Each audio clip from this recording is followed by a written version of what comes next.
Assassin's Creed Syndicate was released in 2015 and wasn't really received that well. It came out after Assassin's Creed Unity and was the second game in the 1.5 Assassin's Creed games. And what I mean by that is I always have a clear distinction between the old gen and new gen Assassin's Creed, the new gen being Origins onwards and the old gen being Assassin's Creed 1 all the way up to 4. However, Unity and Syndicate still fall within old gen but are the updated models. And like its predecessor, it wasn't received overly well at the time, but over the years, like many other Assassin's Creed games that were released back then, and started to get more traction and newer reviews that come across a lot more positively, in a way that these games actually came before their time. Now, I'll be making a video essay on this game near the end of this year, so I wanted to actually make this video as a comparison video for the main issues that I remember having with Assassin's Creed Syndicate. Now, on release, to my recollection, I didn't actually play too much of this game. I played a decent amount, but there were so many other games coming out at the time that honestly I wanted to put more time into, because from my time playing this game I ended up just being disappointed.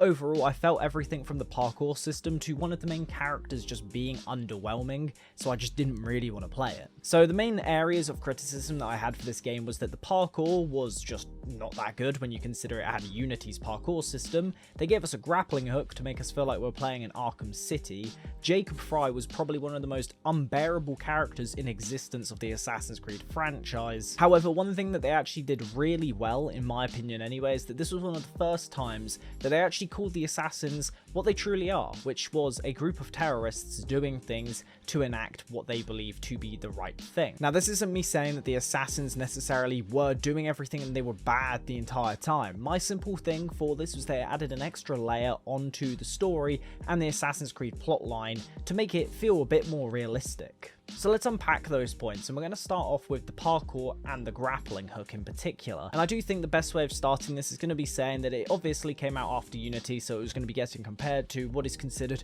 one of the best parkour systems ever made in games, let alone the Assassin's Creed franchise. So you've already got that weight on its shoulders, which the game did have the parkour elements in there because it was within the same engine. However, where it failed was because of the city of London itself, and they didn't want to break historical and geographical settings for this game, so they ended up making London as to scale as they could, like they did with Paris. However, one of the biggest issues is that London is not a city like many other European cities built quite a long time ago, and that main issue is that it's a very open landscape. The city for some reason is just designed with massive roads, and nowadays you've still got parts of it, but you've still now got a lot more cramped in areas. So one of the biggest issues for this game was that because of the size of London and how London is designed as a city itself, it pretty much was going to fail with the parkour. So what did they do? They gave us a grappling hook to make us feel like Batman. Obviously, that wasn't their premise of putting the grappling hook in there. It was to add a level of traversal to this game that actually, made it feel and flow a bit better. But overall, to me, it just didn't fit the feeling of an assassin in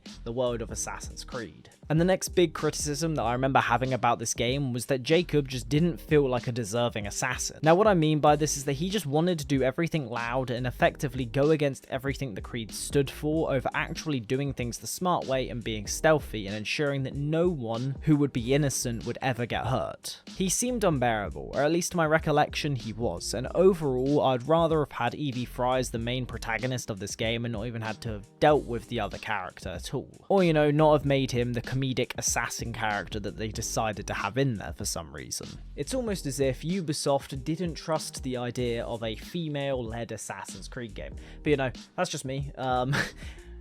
In my opinion, I did think Evie Frye was a lot better of a character than Jacob, at least from what I remember, and even clips that I see nowadays of that game still comes across that way.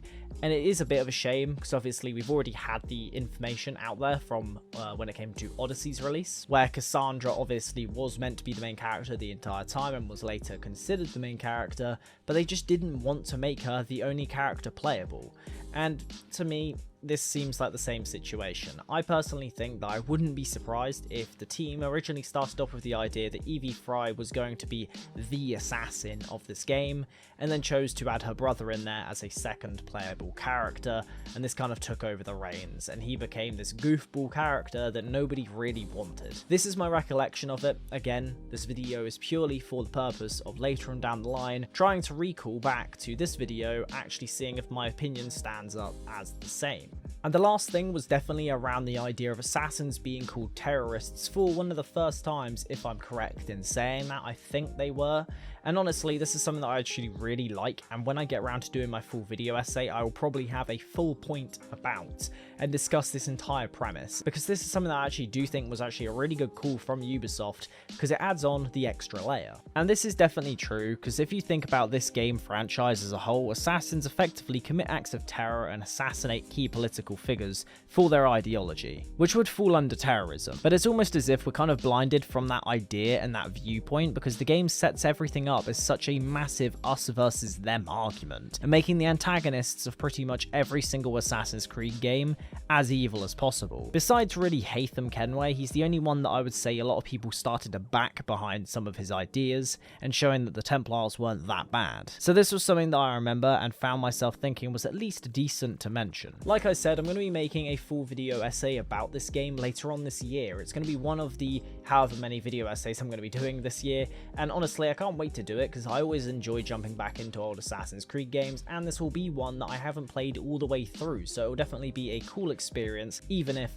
I don't end up liking it. So yeah, I can't wait to do that. If you guys are a fan of the channel and you want to subscribe, make sure to do so, and if you've been around for a while and you decide that you want to support me at all, then you can always join the channel memberships linked down below. So yes, with that all being said, I'll see you guys in the next one. Have a good one.